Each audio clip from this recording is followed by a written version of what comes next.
Hai, kembali lagi di Enjoy the Show. Kali ini happy banget nih. Sore ini kedatangan guru nih yang mampir ke studionya Dialog Positif. Bebaturan ya, Mas. Kang, gini, Kang. Nggak usah panjang lebar dulu, Kang. Ambil satu kartu dulu, Kang. Wis, oke. Udah. Sip, udah. Ya? Diliatin ke kamera, Kang, supaya orang-orang tahu saya nggak akan melihat. Udah ya? Udah ya? Oke, simpen aja di tengah sini, Kang.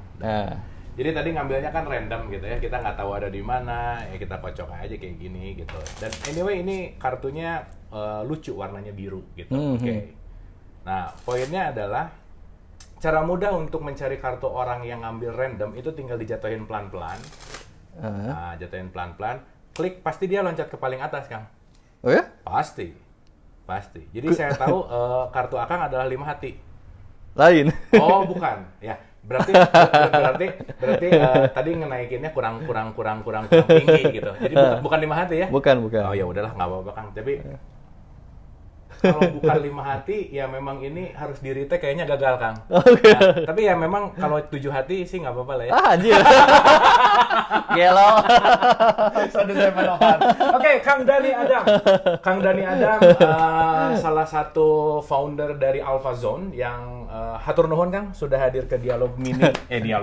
Studio Mini Dialog Positif. Dan ini pembicara Dialog Positif yang baru pertama kali datang ke studio Dialog Positif. Wah, gitu, segante. Nah, oke, dan kita memang sama-sama dari Bandung. Jadi Baraya gitu ya, kalau dari Bandung itu namanya Baraya, bukan travel, hati-hati gitu kan. Baraya itu saudara. Oke, Kang Dani, boleh cerita dulu nggak tentang Alpha Zone itu apa sih sebenarnya? Ini 7 hatinya udah ya, bener ya tadi ya? Udah, bener. Apa ngebahas ini dulu? Oh enggak ya. Kalau ngebahas ini nanti saya yang akan datang ke studionya Kang Dani.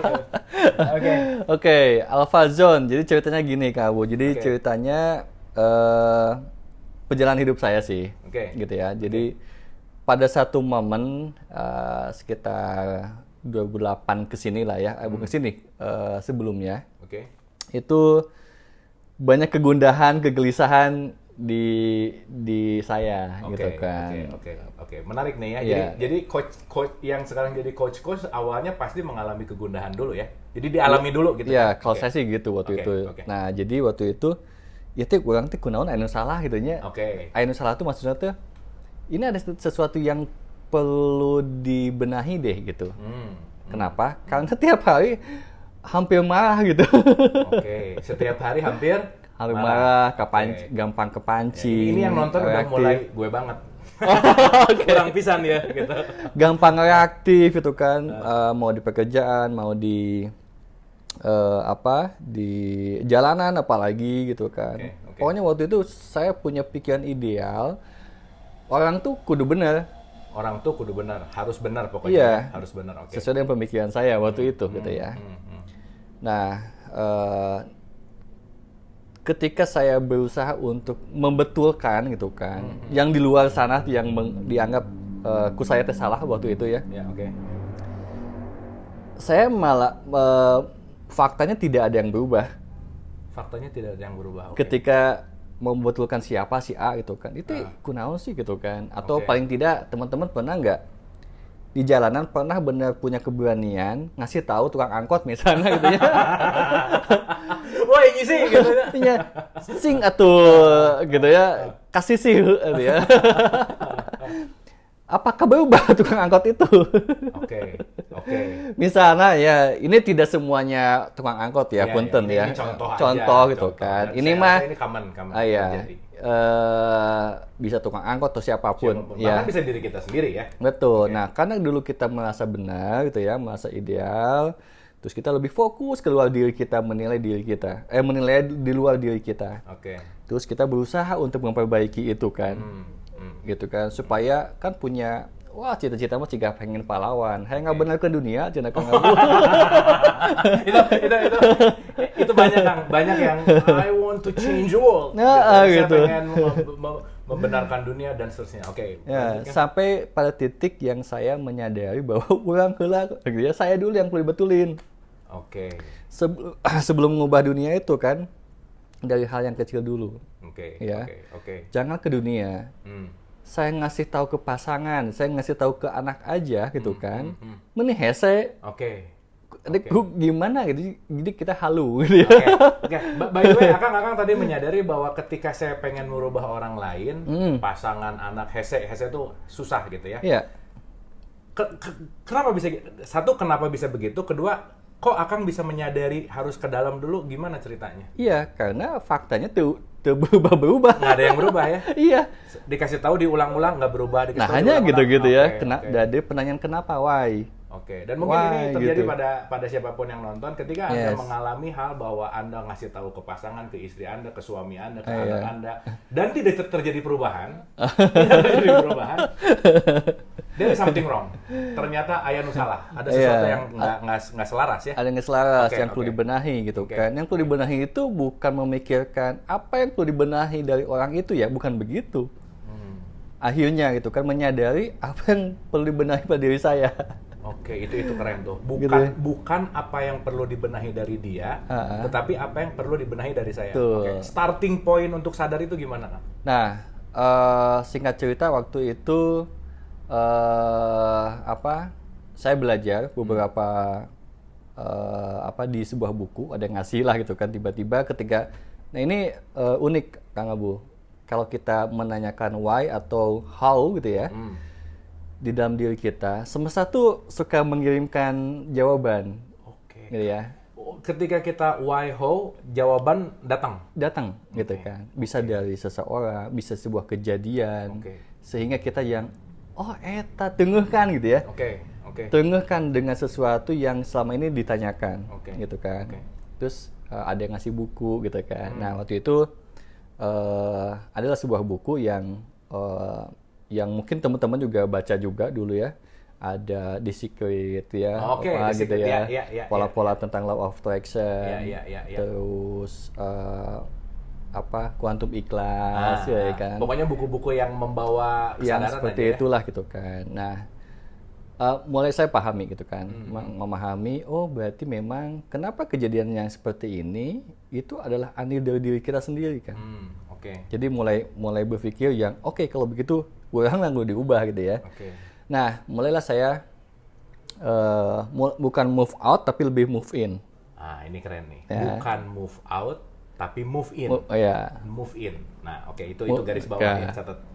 Nah, move in-nya karena di situ lebih banyak membahas ilmu pikiran dan perasaan. Vibrasi itu kan lebih banyak di pikiran dan perasaan. Saya selalu mengecek ke dalam diri saya tentang pikiran perasaan saya setiap harinya gitu waktu itu. Nah, ternyata saya punya iri dengki gitu ya. Disadari ya? Disadari. Misalnya kunaon sih orang usaha kieu gitu ya, segini gitu kan. Dapatnya segini. Nah, kan yang lain yang biasa-biasa aja dapat gitu. Misalnya. itu kenapa tuh tiba-tiba ketawa kencang? Pengalaman, Kang. Nah, hanya batu santai-santai wae, beunghar gitu kan. Sih gitu kan ya. Berarti nya orang boga vibrasi itu, punya vibrasi itu, punya berarti mulai tengah kan. Lah berarti selama ini tuh jangan ngurus orang lain dulu deh gitu kan ya. Mulailah menggali diri kita. Diri saya move in terus. Apalagi gitu kan. Apalagi yang perlu disadari, apalagi yang selalu begitu kan waktu itu gitu ya. Dan dari koridornya antara pikiran dan perasaan yang saya amati gitu ya. Jadi biasanya saya pagi itu merenung diri gitu kan. Mungkin sekarang dianggap meditasi gitu ya. Dulu mah nggak tahu sih sebenarnya Mas. Pokoknya cicing gitu. Pokoknya cicing santai. Mungkin ke dalam gitu kan, dan mengamati pikiran itu berapa lama setelah Akang sadar ketika susah ngerubah orang lain menuju kepada setiap pagi tadi move in, merenung apapun itu namanya. Berapa lama tuh menyadari hal itu?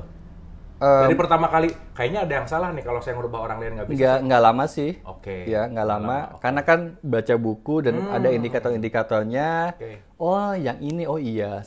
Saya nyadari, iya, saya punya ini, saya ini. Ya gimana mau berkelapangan kalau hati saya sempit gitu ya.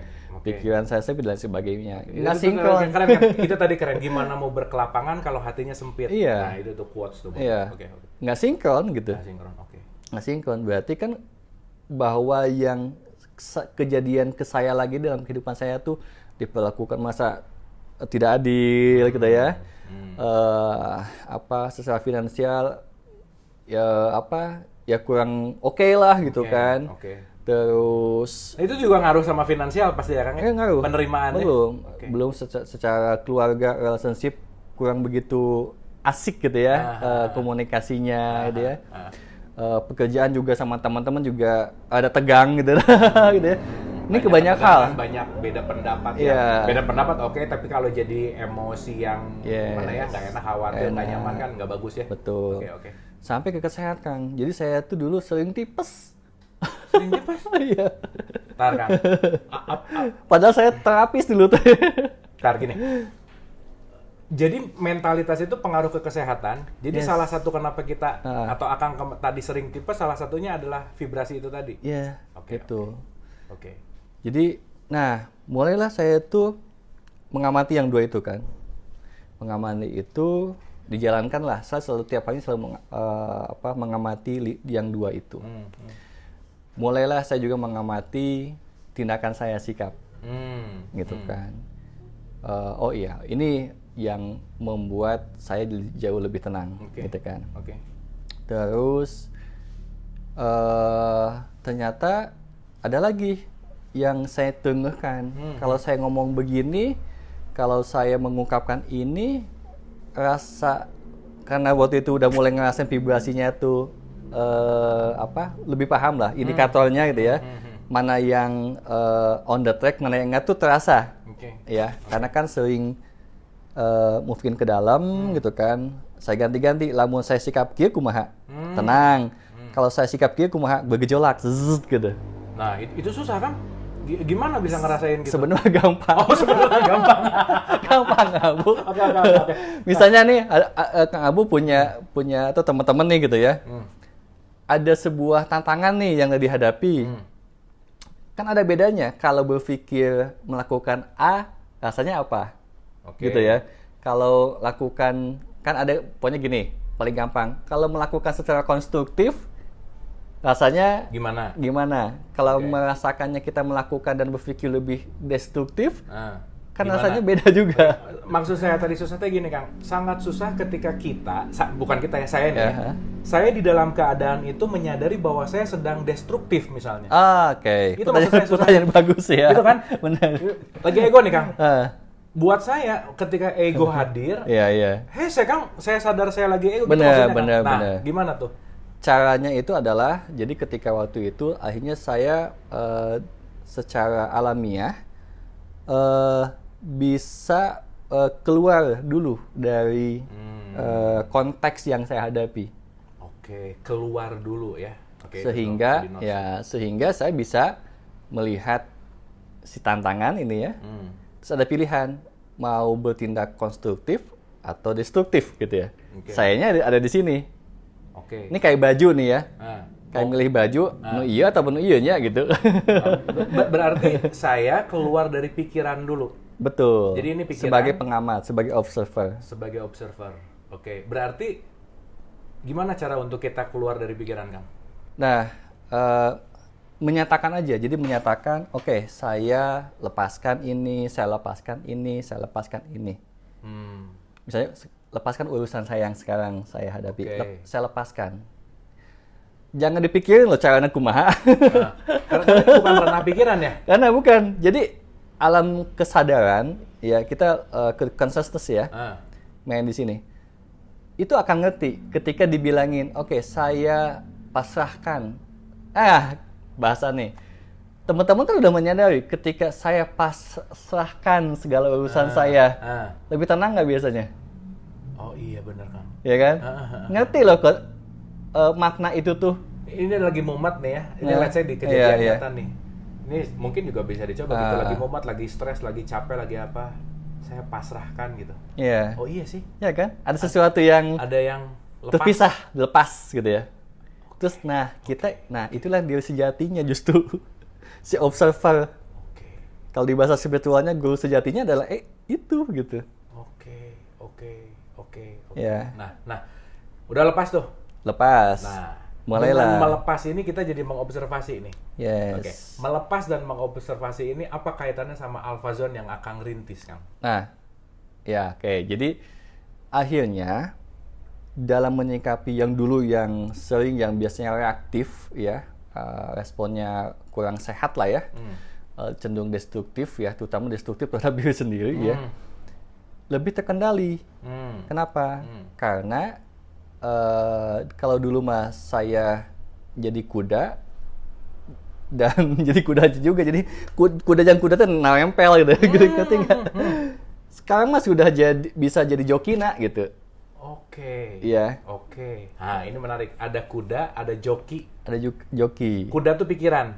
Pikiran, tubuh dan lain sebagainya. Si joki kesadaran. Kesadarannya. Kita bisa jadi joki berarti? Bisa. Dengan mengobservasi tadi? Betul. Oke. Dan bisa bolak-balik juga karena adalah consciousness ini adalah infinity being yang tak terbatas, bisa jadi apapun. Oke. Nah, ini menarik nih. Jadi ketika bisa mengamati nih Kak Bu ya, bisa mengamati tapi mau tidak mau kan harus turun lagi ya, harus main lagi nih. Harus main lagi? Iya ya. Nggak bisa cicing deh gitu ya, cicing di dia gitu. Karena joki perlu kuda. Betul. Nggak bisa dipisah itu mah. Ya. Oke. Atau memang jadi kudanya atau jadi pemainnya langsung. Oke. Ya. Oke. Maksud saya gini, akhirnya ketika tadi sebuah permasalahan gitu ya, ketika keluar dulu gitu kan, akhirnya bisa milih kan.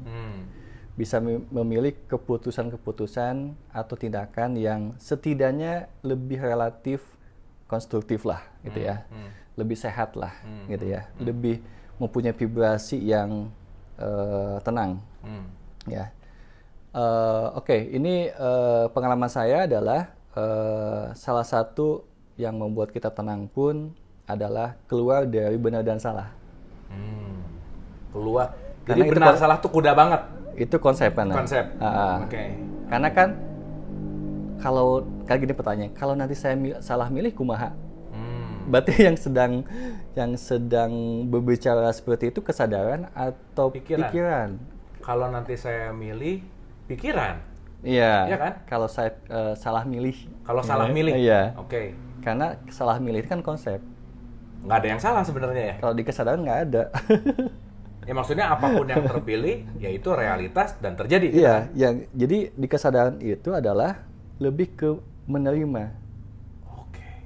Oke. Sifatnya lebih menerima. Oke. Mau kehandap, turun gitu ya, atau mau naik, mau belok kanan, mau belok kiri, mau ke jurang atau ke puncak, bagi dia mah tenang-tenang aja.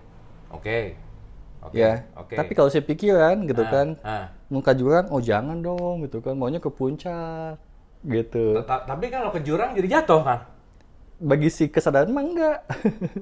Nah, menarik. Ya, realitas kan, realitas. Let's say karena ini kita bicara tentang kuda sama joki, saya lagi naik kuda. Di depan ada jalan A sama jalan B. Pikiran main dong. Saya ngelihat jalan A lebih terang, jalannya. Jalan B rada redup-redup, Kang. Gelap. Pikiran mah pasti ke yang terang. Ini konsep benar salah kan? Nah, terus kalau di kesadaran mau terang mau gelap nggak ngaruh ya? Nggak ngaruh. Ternyata beloknya ke gelap gitu kan. Di kesadaran, di kegelapan juga akan fine-fine aja. Karena dalam kondisi apapun ketika ada di dalam kesadaran, kita akan fine-fine aja. Mau gelap, it's okay. Mau terang, it's okay. Oke. Contohnya gini, kan tadi kan mau contoh realitas ya, gitu kan. Tahulah kita bisnis nih. PT ketipu gitu kan ya, gitu ya, ketipu. Itu mah sering kan?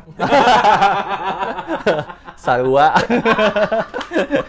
Tapi kalau Anda pengen punya kesadaran yang banyak, yang bagus, pengen punya kesadaran yang oke, sering-sering lah ada ketipu. Iya. Jadi ketipu itu bukan sesuatu yang salah. Oke. Iya kan? Oke. Ya menarik nih. Buktinya kita baik-baik aja kan ya? Benar. Kita nggak gimana-gimana ya. Kenapa? Karena kita sadar. Coba kalau misalnya Kang Abu atau saya gitu kan ketika ketipu itu tuh menyesal, menyalahkan gitu ya, marah, kecewa, itu kesadarannya ada di situ terus menerus kumahata. Iya ya. Jadi diem di tempat yang ya maksudnya diem di tempat nggak Kan? kemana-mana, stuck dengan rasa yang sama, vibrasi yang sama. Menderita jadinya. Menderita. Betul kan ya? Tapi dah ketipu mah pasti menderita kan awalnya ya. Iya, Ya. karena dia main pikiran. Karena dia pakai pikiran. Oke. Ya, coba main kesadaran. Nah, Di awal main kesadaran bisa langsung change. cepet kan? Cepet. Oke. Tapi perlu mengalami dulu kali ya. Maksudnya pengalaman kan? Pengalaman. Maksudnya Oh, nukia ya, gitu oke, kan. Oke. Karena dia sadar bahwa dia mau tertipu ataupun mau untung, bagi kesadaran nggak ada bedanya. Nah bedanya. Naon untung teh, naon rugi teh apa main nama? Nggak tahu. Kesadaran itu tidak ngerti Nggak mana tahu. untung, mana rugi, mana benar, mana salah. Untuk kesadaran ya hanya disadari gitu. Iya. Tapi kan kita nggak mau ketipu kan? Saha teh pikiran. Pikiran. Benar, Kita yang mana? kita yang mana ya? Saya tuh nggak mau ketipu, saking nggak mau ketipunya saya hati-hati, saking hati-hatinya ketipu juga. Oke. Iya. Oke. Nah kita dalam kehidupan ketika sudah terbangun kesadaran seperti ini, enteng nggak hidup? Enteng sih. Enteng. Karena dia mah nggak terlalu banyak label lah itu, nggak terlalu banyak definisi juga. Iya, maksudnya dia menjalankan bahwa ini bukan benar, ini bukan salah, ini bukan ketipu, ini bukan apa. Tapi yang jelas kesadaran akan membawa kepada kita bahwa ini realitas yang harus saya terima sebagai jalan hidup gitu kan. Jalani aja, udah. Jalani ya. Iya. Simple kan ya? Simpel sih kan. Simple. Tapi pas ngalaman nama kan. Siapa yang bilang begitu? Nah, pikiran. Iya. Karena barusan ketika saya mengatakan pas mengalami, pikiran saya kembali kepada waktu saya ketipu dan seterusnya, mengalami bahwa nggak enak gitu. Nggak enak tuh berarti pikiran. Pikiran, enak nggak enak. Oke, sekarang gini Kang. Alpha Zone berarti satu metode untuk kita menjadi observer, katakanlah begitu. Observer dan pemain. Observer dan pemain. Kapan saya jadi observer? Kapan saya jadi pemain? Nah, bukan sebagai victim. Kalau pikiran sebagai victim di dunia. Pikiran sebagai victim. Boleh dijelasin nggak Kang? Ini rada nggak ngerti ini. Ya tadi kan Kang Abu ketika akhirnya kecewa, kan jadi victim dari kejadian itu. Saya jadi victim. Iya. Oke, berarti dengan kejadian itu pikiran akan membuat saya sebagai korban dari kejadian itu. Iya nggak sih? Coba kalau jadi pemain, baik-baik aja kan? Oke. Karena saya memilih untuk baik-baik aja. Oke. Nah, kapan waktu yang tepat saya jadi pemain dan saya jadi observer, Kang? Kalau di kesadaran nanti tahu tepatnya kapan. Oke. Nanti pertanyaannya konsep lagi nanti. Kapan tuh? Nggak ada bakunya. Saya banyak mewawancara orang-orang yang kesadarannya hebat seperti Kang Dani. Gitu ya. Suka gitu lah. Gini. Jawabannya tuh bukan serius Kang. Iya. Jadi Kang Dani itu tidak menjawab tetapi merespon. Bener nggak Kang? Kang Dani nggak ngasih solusi ke saya, nggak ngasih yang benar ini, tapi Kang Dani memberikan bekal pupuk untuk saya bisa mengerti sendiri apa yang saya tanya, gitu kan Kang? Sigana mangmeun. Tidak diniatin juga sih. Nah, itu bedanya antara orang memberikan respon dan orang memberikan nasihat. Benar nggak Kang? Iya. Saya pernah ngobrol sama Kang Dani tentang orang tua yang menasihati anak nih. Kang Dani pernah punya satu statement bahwa menasihati itu di dalamnya bisa ada bumbu-bumbu menuntut. Bener nggak Kang? Iya. Oke, boleh ceritain Kang gimana? Misalnya Akang ke anak nih, kamu harus. Itu Akang tuh sebenarnya lagi menasihati, lagi sayang, lagi menuntut, pakai pikiran atau pakai kesadaran? Iya. Kalau kamu harus itu mungkin udah kelihatan lah, itu nuntut. Nuntut, clear. Ini mah gini lah misalnya. Nah, kamu nanti belajar yang kamu belajar yang rajin ya. Oke. Dengan kata-kata halus nih. Oke. Ya. Ini basicnya kayak yang sayang. Iya. Okay. Nah, kamu rajinnya yang rajin ya belajar ya supaya kamu jadi anak pintar. Kalau sudah anak jadi pintar, kamu nanti jadi sukses di dunia. Oke. Gitu kan? Oke. Gitu ya, gitu kan. Akhirnya si anak oke. Jadi kalau untuk jadi sukses itu harus pintar dan saya harus banyak belajar. Oke. Gitu kan? Oke. Tapi poinnya adalah harus pintar. Harus pintar. Gitu kan? Oke. Oke, apalagi pintarnya sesuai tuntutan orang tua, misal matematika atau apa gitu kan ya, gitu. Misalnya jadi bisa jadi anaknya emang prestasi di olahraga, orang tua nyuruh jadi atau nilainya kan biasa kan banyak kan bukan di olahraga aja kan. Secara umum kan pelajaran kurikulum biasanya nilainya misalnya 8, 10 lah gitu ya. Gitu. Nah, bayangkan ada anak-anak di situ yang tidak berbakat di situ. Misalnya. Ya. Dan si anak itu apa yang terjadi? Wah, dia akan melihat dirinya bahwa saya bodoh. Bodoh, nggak sukses, nggak berhasil. Nggak bisa sukses, nggak bisa bahagia di dunia. Nah, kalau tadi nyambung ke belakang, si anak udah punya konsep pikiran, jadi victim. Jadi makna gara-gara punya hidden agenda dari orang tua. Hidden agendanya apa? Nuntut. Sebenarnya gitu kan. Hidden agenda ini menarik. Berarti antara menuntut dan memotivasi beda tipis ya? Beda. Motivasi juga apa dasarnya? Iya ya. Ngasih motivasi. Motivasi apa dasarnya? Niatnya apa? Ngasih tahu tuh apa niatnya? Merubah. Kenapa harus diubah? Sekarang motivator banyak kan? Makanya saya bukan motivator. Oke. Saya baru ngeh kan. Saya pernah ada di masa ikutan semua seminar motivasi. Benar nggak serius kan? Si A saya ikutin, si B saya ikutin yang teriak-teriak sambil apa. Kerasa seminggu, tapi hilang lagi kan? Iya, karena Kang Abu sedang sadar bahwa itu bukan diri saya. Saya sedang diubah gitu. Tidak menjadi diri sendiri gitu ya? Ini kan kalau untuk merubah, emang apa yang salah dari diri saya? Kan si anak kan mungkin alam bawah sadarnya kan bilang begitu. Apa yang salah? Jadi kan sorry ya, saya simpulkan simpelnya gini. Berarti orang nggak bisa memotivasi orang lain, apa gimana? Bisa, cuma jadi berubah kan. Domba jadi singa jadi domba, jadi ayam. Diubah-ubah. Makanya di zaman dari dulu sampai sekarang makin banyak yang tidak menemukan diri sejatinya. Karena termotivasi faktor kedombaan yang lain padahal dirinya singa gitu ya? Betul. Dan itu menurun gitu kan. Dibanding-bandingkan lah anak kita tuh kayak begitu ya, tuh pinter segala macam. Tidak melihat secara utuh dan sepenuhnya si anak ini apa talentnya, apa potensinya dan lain sebagainya. Ya kan? Oke. Jadi banyak banget kenapa anak-anak sekarang itu banyak memberontak, tanda kutip ya.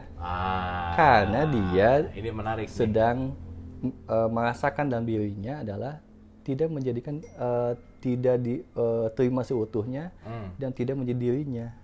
Di dalam tuh unconscious itu otomatis, apalagi di era sekarang. Gitu. Makanya karakternya beda banget. Gini Kang, itu kalimat menarik bahwa saya yakin juga yang punya putra atau putri ketika anaknya memberontak tanpa disadari pemberontakan itu datang dari motivasi orang tuanya juga berarti. Betul. Benar nggak Kang? Iya. Gimana untuk balik? Ini mah pertanyaan pikirannya. Kan kita pengennya memperbaiki. Memperbaiki. Gimana caranya atau mungkin pakai bahasa sederhananya menyelaraskan Kang? Iya. Penyelarasannya gimana? Menyelaraskan ini mah langsung realita ya. Saya kan jarang menjawab dengan tadi ya, dengan definisi. Kang dan ini oke banget. Bukan teori, tetapi respon yang alami. Dan respon yang alami itu tentu saja bisa kita rasakan dan menariknya kita jadi dapat solusi gitu. Bukan dapat jawaban, tapi dapat gitu. Oke. Secara awareness lah, secara kesadaran consciousness, kita meyakin nggak bahwa semua penciptaan dari Sang Maha Pencipta itu sudah ada install ya, tools dan segala macamnya, potensi untuk si manusia, untuk berkehidupan, untuk tetap baik-baik aja. Contohnya gini lah, kalau Anda yang suka kerja dinas keluar, pasti dibekali kan oleh si instansi ya, pasti namanya. Manya iya mah. Banyak perusahaan dinas keluar tiket sorangan, hotel sorangan. Iya kan? Nggak mungkin. Nggak mungkin kan? Itu baru selevel perusahaan atau instansi. Iya mah ku Allahnya gitu ya. Ku Sang Pencipta, maknya gitu kan, itu dibekalan gitu kan. Ini dalam nih. Jangan-jangan kita lebih percaya sama bos kita. Kita lebih percaya sama perusahaan di mana kita kerja, tapi sama Sang Maha yang menciptakan, jangan-jangan kita yakin gitu ya. Yakin, benar. Dan kita so tahu gitu kan. Nah, kudu kieu hirup teh kudu kitu gitu kan. Wah, benar. Dan kudu kitu tuh harus begini tuh. Kita menyamplok aturan orang lain. Konsep orang lain. Harusnya begini hidup tuh, yang bahagia begini, yang susah begini tuh, kata siapa? Iya kan, orang lain kan begitu tuh cara-caranya. Jarang diajarkan untuk menanyakan ke dirinya bagaimana. Bukan seharusnya. Iya. Pengaliran alamiahnya. Ya, misalnya kumaha Kang Abu dalam hidupnya itu dengan alamiahnya gitu kan. Tidak ada standarisasi. Jadi kalau sekarang selama ini standarisasi nilai apa A, anak yang pintar itu harus nilainya A, harus dengan ini, itu sebenarnya nggak membuat jadi diri sendiri ya Kang? Iya. Iya kan? Iya. Standarisasi internasional. Tapi ya standarisasi internasional kan ini buat main lah. Ini mah buat mainan di dunia. Main dunia. Jadi kalau mainan dunia itu kayak kalau main monopoli ada aturan. Oke. Ya. Tapi kita sadar bahwa itu mainan, bukan yang absolut. Itu mainan bukan yang absolut. Iya. Gitu kan. Jangan sampai jadi absolut kayak tadi misalnya untuk jadi sukses tuh nggak harus pintar. Nah, baru saya mau nanya bahwa banyak orang yang sekarang sukses, bahkan sekolahnya di DO, Kang. Yeah. Kita bicara siapa? Steve Jobs, Bill Gates. Yeah. Itu mereka orang yang sangat tidak mengikuti protokoler, ya. Pinter, kuliahnya ini sukses. Yeah. Itu salah satu orang-orang yang mungkin menemukan alami dirinya gitu, Kang. Alami dirinya. Jadi yang sukses itu adalah orang yang cerdas. Bukan pinter. Bukan. Namun beda, Kang. Orang cerdas mah bisa adaptasi dalam keadaan apapun. Orang pintar belum tentu. Oke. Jadi poinnya adalah skill adaptasi gitu berarti ya. Skill adaptasi. Kan alami ya, kan udah dibekalin. Udah punya tools gitu kan. Dia bisa menggunakan itu potensinya itu dalam adaptasi dimanapun. Coba ketika akhirnya kepintaran yang digunakan, akhirnya ketika dia perlu bertahan hidup misalnya gitu ya, dia langsung melihat harus gimana ya, dan dia mencari literatur misalnya. Literatur, ya. teori dan segala macam gitu kan. Dan belum tentu teorinya juga ada ya. Iya, dia. Tapi jarang kan gitu kan. Bisa aja memang jadi solusi gitu kan. Salah satu jalan. Ya, salah satu jalannya. Ini hanya mengingatkan bahwa kita juga punya tools gitu. Ya, punya tools, punya sebuah potensi yang jarang dibangkitkan dari dirinya tuh. Ya. Nah, gini deh realitanya, Anda teman-teman semuanya gitu ya, ketika punya masalah, Anda nyari buku atau nyari literatur kumaha mempermasalahkan gini ya, mencari kalau punya masalah langsung googling gitu kan. Langsung itu makan. Iya. Gitu tentu kan ya. Nggak gitu kan ya. Anda punya semacam kecerdasan secara alamiah, ya kan? Ini mungkin Anda ini udah digunakan, cuma nggak nyadari aja bahwa itu adalah potensi gitu ya. Dan teman-teman sudah mengaplikasikan ini lebih dominan justru daripada pikiran dan literatur, ya kan? Nah, pernah nggak teman-teman udah buntu nih, ya nggak bisa mikir gitu kan, solusi kumaha, dan akhirnya tidak nyari solusi? Ya, pasrah. Udahlah. Iya. Terus tiba-tiba, kling. Wah, itu makang saya ngalamin pisan kan. Nah, kan? Ketika saya sudah berhenti mencoba berusaha menyelesaikan. Yes. Iya, Kang. Saya bukan pernah deh sering pisan. Sering, cuma nggak disadari aja bahwa kita punya potensi itu. Nah, gimana sekarang menggunakan kemampuan itu dengan sadar? Karena itu rata-rata datangnya nggak sadar. Nah, gitu. Benar nggak, Kang? Memang kudu pasrah heula sih gitu kan. Segala konsep, segala ekspektasi, lepasin dulu. Kalau waktu awal-awal pas kita ngomong dialog positif waktu itu kan melepaskan belenggu. Nah itu dilatih dulu tuh. Ingin dihargai, ekspektasi. Belenggu terhadap ingin diakui, memiliki, mengatur, menjadi orang lain. Itu mah saya hafal mati Kang tentang apa tapi prakna makanya sih. Nah ketika kita punya itu, terasa punya itu, lepasin, gitu ya. Nah, nanti tuh ada alamiahnya yang dari pure consciousness itu datang. Oke. Ya. Datang ya bahasanya. Datang. Kalau datang berarti dia udah ada dari dalam. Datangnya justru bukan dari luar ya, tapi dari sini. Iya kan, berarti udah ada. Iya. Nggak kan kalau pikiran mah datang dari luar ke dalam maksudnya gitu. Ini mah enggak. Dari sini maksudnya gitu kan. Okay. Datang tuh gini nih. Hadir. Hadir. Hadir. Ya bahasanya hadir. Oke. Ya bisa aja kan hadir dari luar juga kalau pikiran mah ya. Wah, pikiran sih. Itulah kalau mendefinisikan ku pikiran mah memang saya gesok. Aduh. Kumahanya ke bahasa gitu. Gimana sih Kang? Akang kan dengan rasa gitu ya. Pernah nggak Akang mengalami kesulitan untuk menggambarkan rasa ke orang yang rasanya tuh gini nih gitu? Oh iya. Susah kan? Iya. Dia harus ngalamin intinya. Ngalamin. Makanya yang Alpha Zone yang pernah saya share ke Kang Abu kan. Anyway, saya mau cerita dulu Kang Dani. Kita pernah ngopi di satu kafe gitu ya. Waktu Kang Dani tanpa banyak basa-basi, Kang Abu diem, rasain aja. Ya, ketika waktu itu Kang Abu, naon sih Alpha Zone teh gitu ya? Iya. Saya nggak bisa jelasin Kang Abu. Ya. Kalau mau diem aja. Sini. Kang Dani, saya nggak tahu gimana caranya gitu, dan saya rasa itu adalah berkaitan sama energi dan split second loh Kang, itu mah Kang, itu mah pengalaman. Saya waktu itu kalau bisa teriak-teriak lari-lari mah teriak-teriak lari-lari gitu. Saking girangnya ya. Saking girang. Tapi itu Kang, Akang tadi ngomong girang ya. Jadi begitu saya masuk ke Alpha Zone, yang saya dapatin tuh adalah satu kerinduan Kang. Yes. Tapi teuing teh apa ya, nggak tahu rindunya gimana, tapi rindunya teh dalam pisan, rindunya teh sesuatu yang ini loh yang selama, jadi gini kan, Akang kebayang ya, saya mimpi punya drone misalkan, atau saya mimpi punya mainan lah apa gitu misalkan, begitu si barangnya datang teh ini nih gitu, nah ini teh 100 juta kali lipat lebih kaya rasa itu yang dan Kang jujur waktu Akang membawa saya ke Alpha Zone, gimana ya, flowing ya Kang, terus besoknya tuh jadi banyak keanehan yang nggak ribet gitu. Ya, banyak synchronize namanya, synchronicity. Synchronize. Jadi semesta semuanya tuh jadi synchronize karena Alpha Zone itu induknya vibrasi semesta. Gitu. Itu yang mengkoneksikan diri kita sama Sang Maha Pencipta. Vibrasi yang mengkoneksikan kita sama Sang Maha Pencipta itu masuk ke Alpha Zone. Itulah ridho teh eta. Ridho teh penghubung. Mendapatkan ridhonya teh eta, mendapatkan ridhonya eta tah, koneksi eta.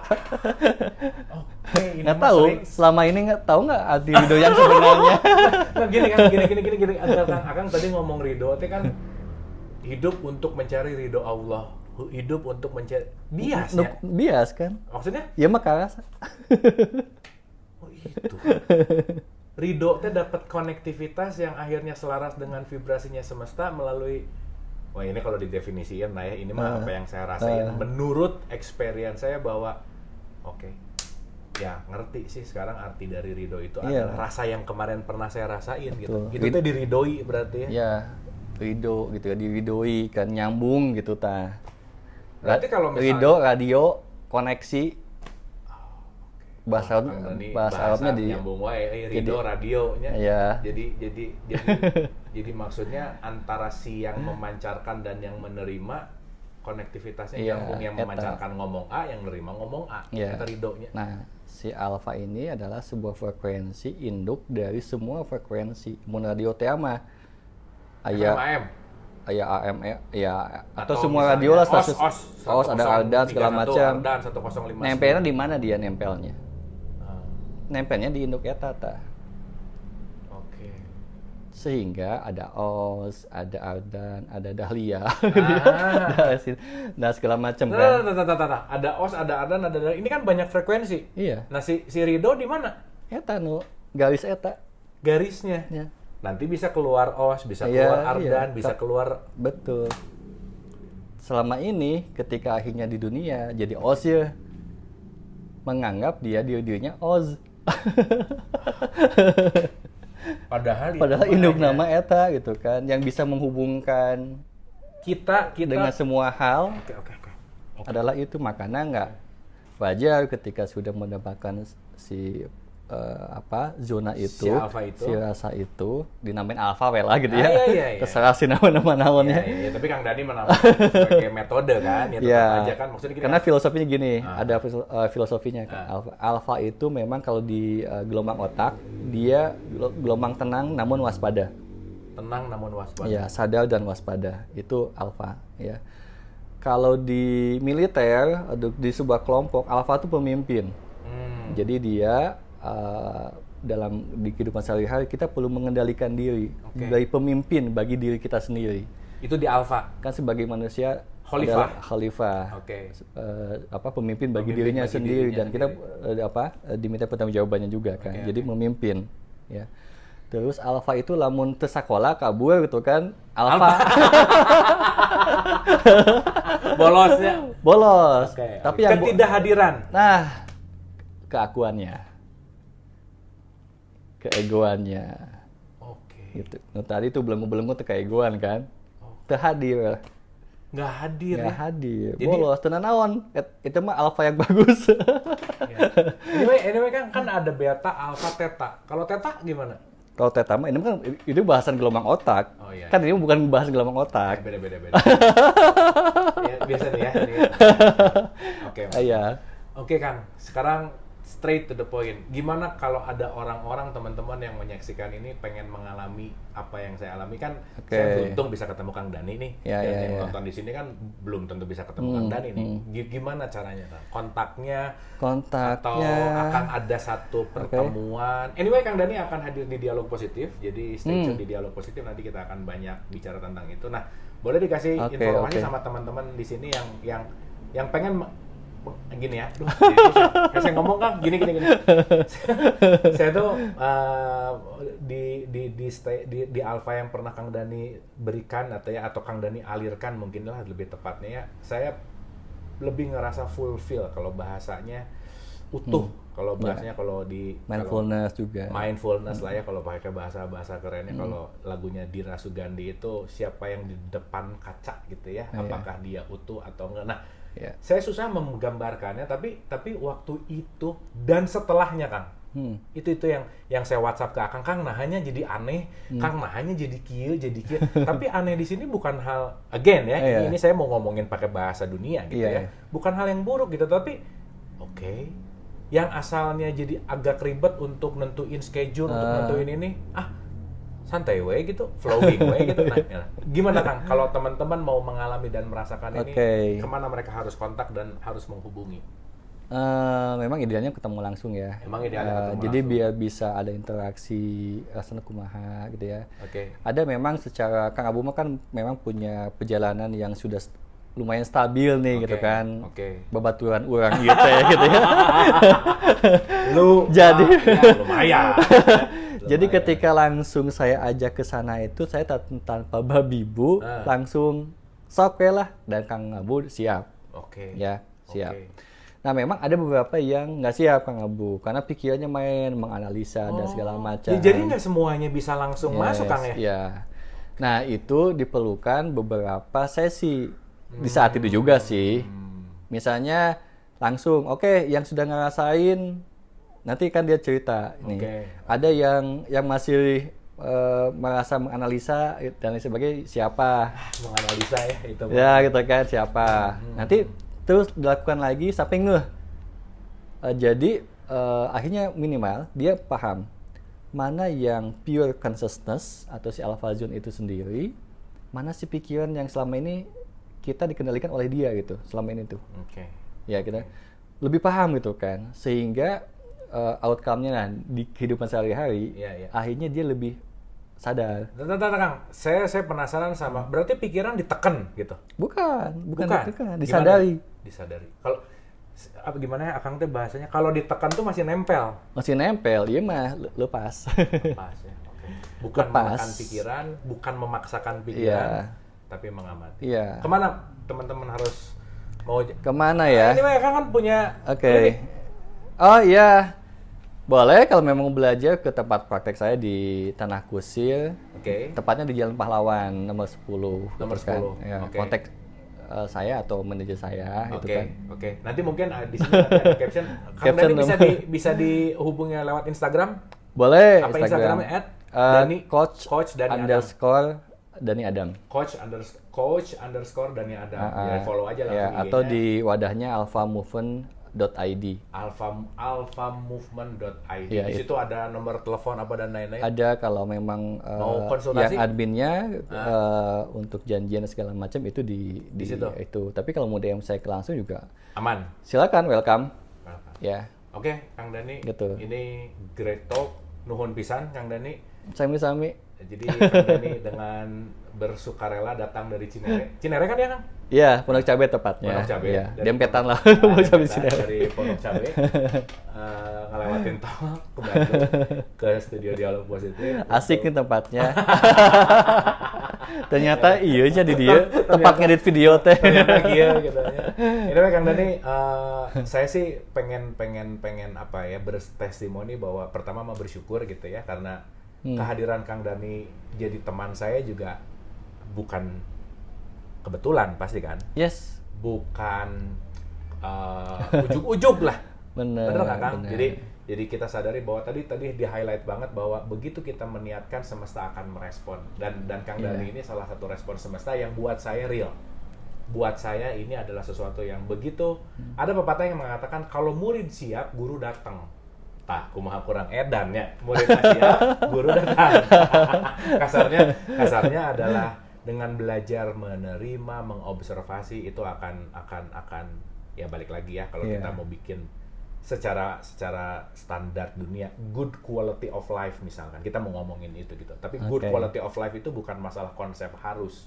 Tapi ternyata good quality of life itu adalah banyak menerima dan banyak mengalirkan, banyak menyadari, banyak mengobservasi, karena di dalam kesadaran itu nggak ada benar, nggak ada salah, tetapi kita terima sebagai perjalanan yang sudah ditetapkan. Bahwa kita ini adalah pegawai-pegawai kantor pusat gitu.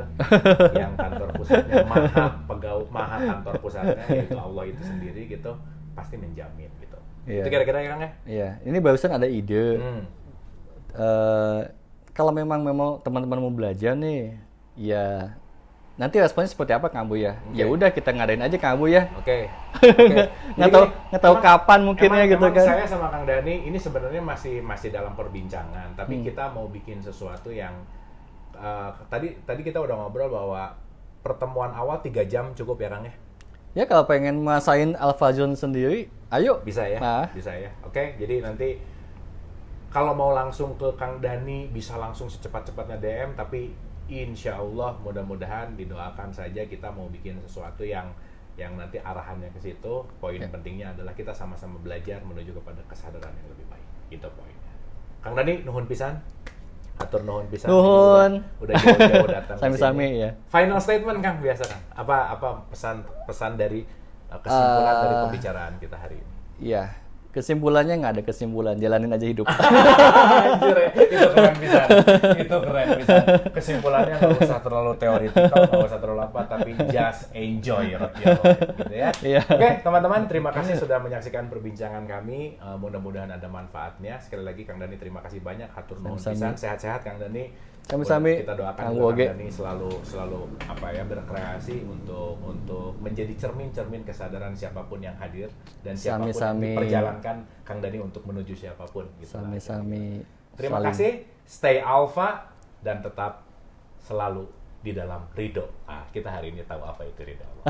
Hatur nuhun, sampai ketemu.